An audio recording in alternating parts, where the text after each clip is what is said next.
how a misread CAT scan of the brain resulted in a $43 million jury verdict for one of my clients. I'm Andy Siegel. I'm the senior litigating partner at Siegel Coonerty here in New York City.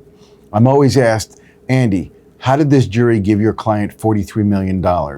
It was reported to be the third largest medical malpractice verdict in the country as reported by Jury Verdict Reporter for the year 2007. And people are always asking me, what happened in that case? How did this jury give your client $43 million, especially in light of the fact that I only asked them for $4 or $5 million? Well, in this particular case, what happened was I represented an individual who worked in a nail salon. A ceiling collapsed on her head. She had never been to a doctor since arriving at this country, but on this occasion, she was sent for a CAT scan of the head. It was read as normal by the reading radiologist. 8 months later, this woman unfortunately sustained a rupture of an aneurysm in her brain that resulted in multiple brain surgeries and ended up in a very unfortunate course for her. Very devastatingly brain injured.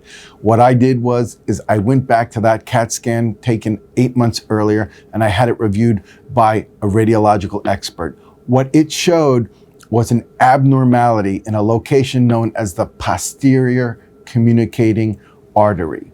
Basically in the brain, and this is just real basic, where the internal arteries enter the brain, there's a circular structure that has different names to the different pieces of the circle, known as the circle of Willis. In this particular case, an aneurysm or an abnormality was pictured on that CAT scan right by the posterior communicating artery, which is these arteries here. The internal jugular comes in here, and this is the posterior communicating, and the aneurysm had developed right at the juncture. What basically happened in this case is that the CAT scan showed an abnormality at the juncture of the posterior communicating artery and the internal carotid. When a CAT scan shows an abnormality such as that, what needs to be done is a clarifying study, such as an MRI or an MRA, which is an MRI with contrast study.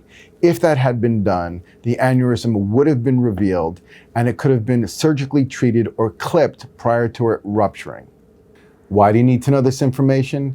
In situations where there's a ruptured aneurysm, on occasion, it could have been prevented by conforming the practice of medicine to accepted standards of care, whether it be reading a CAT scan properly or whether or not there were other signs and symptoms that were consistent with an impending rupture of an aneurysm.